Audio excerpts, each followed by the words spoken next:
So like I said, that was definitely a traumatic scene and also like gossip-filled scene. I want to talk about the scene where Gretchen yells, "You can't sit with us," to Regina. So yeah, you're wearing sweatpants. It's Monday. So that's against the rules, and you can't sit with us. Whatever. Those rules aren't real. They were real that day I wore a vest, because that's disgusting. You can't sit with us! Sweatpants are all it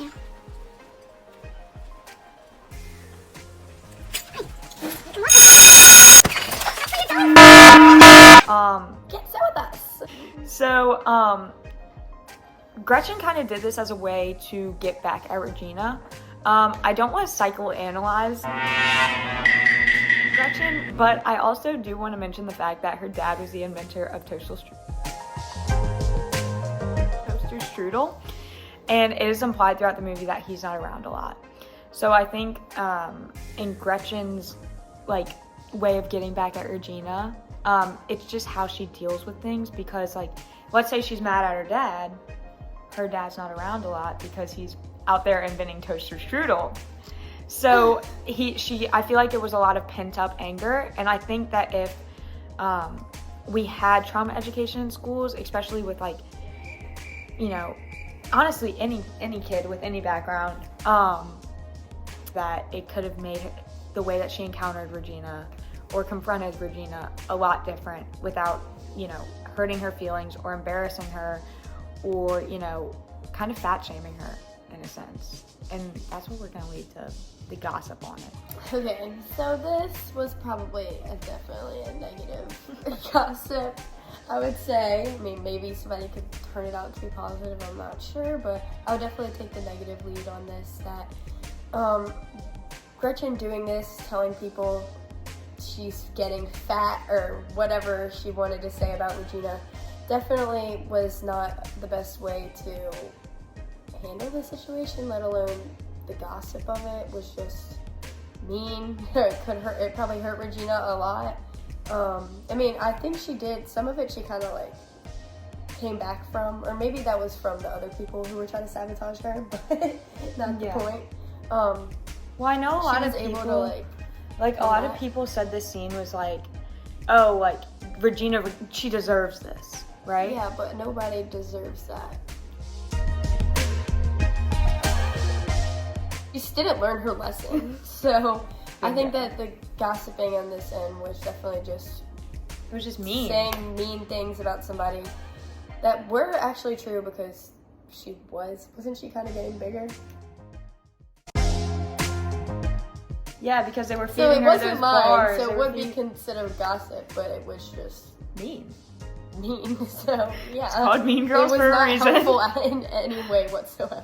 So yeah. All right. Well, you want to hop into the next scene? Yeah. It's the next scene. All right. We'll be right back. Okay, we have to talk about the gym scene. Like, we're gonna talk about the scene where it's like, she doesn't even go here. Happy? She doesn't even go here. Do you even go to this school? No. I just have a lot of feelings. Well, I was thinking more of when Miss Norbury confronts the girls. That makes a lot more sense. Everybody close your eyes. I want you to raise your hand if you have ever had a girl say something bad about you behind your back. Open your eyes. Now, close your eyes again. And this time, I want you to raise your hand if you have ever said anything about a friend behind her back.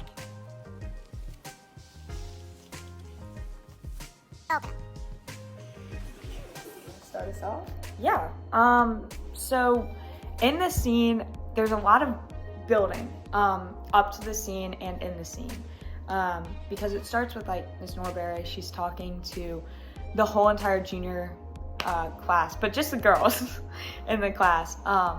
And this. Hey everyone, it's Cece. I was editing this clip and realized that everything that I say for the next minute and a half is pure yapping and makes absolutely no sense.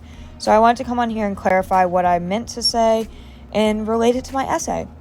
So this form of team or group bonding that Miss Norbury uses is not a form of trauma education, but, well, by any means in regular circumstances, but to many of these girls it is, only because it was the first time, or it seemed like it was the first time, that many of these girls were allowed to confront what was done to them in the past and what they've done to others in the past and start to move on from it.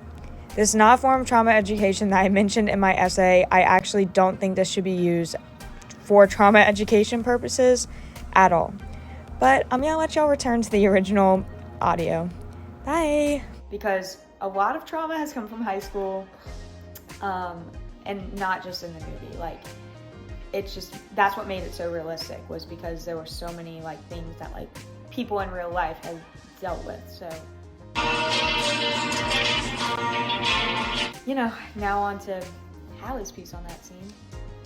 Okay, so Miss Norbury asked the girls, how many of you have talked about somebody else at this school?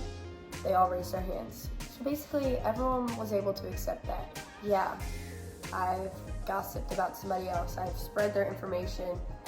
Some of it being true, some of it not being true. But the fact that they were all able to accept it is that it's nothing we can escape. It's nothing. It's something that we can't escape. So it's kind of something we have to accept. Maybe use it for the best purposes rather than to hurt somebody else. And yeah. I think honestly, like, them all being able to see each other, like, everybody's in the same boat here. Mm-hmm. Like, them being like, oh, we've all gossiped. Kind of gave them a way to, like, connect in a sense. Yeah, and then connect and maybe talk about each other to each other. Then create something better out of it rather than, like, oh yeah, I'm sorry I said this, talk about it, you know? I mean, this didn't happen in the movie, but it's something that could have happened. Yes, and so, me personally, I think that if it were for trauma education, Regina would have never gotten hit by a bus and put in a neck brace because, you know, I don't think any of this would have happened if it were trauma education. Yeah. And I think that the gossip kind of gave her the revenge she deserved. I mean, I'm just kidding. No one deserves it. No one deserves to get hit by a bus. But I just think my topic definitely was something that, like, if that was implemented into the movie wouldn't have happened. But Hallie's topic is just made the movie so realistic. Yeah, it made the movie basically. It basically made. And you know, that's all we really have today. Yeah. All right. So whatever side you agree with, that, you know, gossip was good and really fueled this movie, or they needed trauma education, and, you know, this could have completely been resolved with that. I hope y'all agree with me that Damien absolutely carried this movie. I agree. Okay, good. So that's all we have for you today on this episode of Cherry on Top. Thank you so much for listening, and we will see all of y'all in class. Bye, everyone.